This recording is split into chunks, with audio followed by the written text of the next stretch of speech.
Mais tout d'abord, un mot sur le DES ou le Distilbène. Il s'agit d'une hormone de synthèse que l'on a prescrit pendant plus de 30 ans à des dizaines de milliers de femmes enceintes pour éviter les fausses couches. Il a provoqué des malformations chez les jeunes filles, mais aujourd'hui, on apprend qu'il provoque aussi des complications chez les petits enfants. Une nouvelle étude scientifique plus qu'interpellante le démontre. Rappelons quand même que ce médicament a été retiré du marché chez nous en 1975. On fait le point avec Pascal Bolekens. Nathalie Soupard est ce qu'on appelle une fille DES. Sa mère a pris pendant la grossesse du Distilbène, un médicament pour éviter une fausse couche. À cause de ce médicament, elle-même a eu tout le mal du monde à avoir un enfant.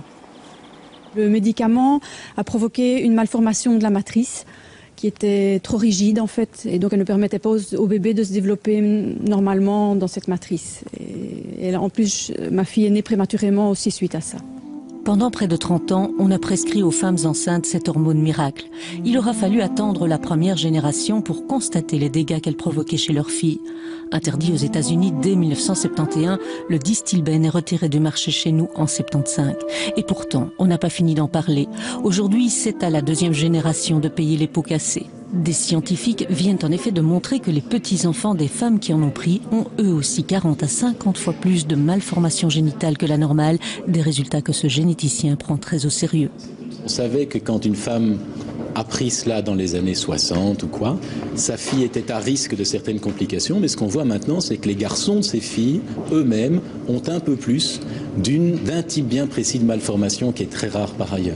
Et ça soulève aussi, bien sûr, des questions sur comment est-ce qu'on peut essayer de gérer ce risque, jusqu'où est-ce qu'il faut pousser la prudence.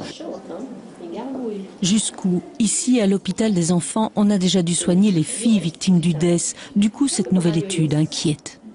Celle-ci montre un risque très accru et qui plus est, qui augmente par rapport au risque de la première génération. Ce sont les garçons qui subissent cette fois les dégâts. On ne sait pas si ces malformations à cause du médicament sont inscrites dans les gènes ou bien s'il s'agit d'erreurs dans le programme héréditaire. Mais les scientifiques se posent des questions. D'autres molécules similaires comme les pesticides pourraient-elles avoir le même genre de conséquences ?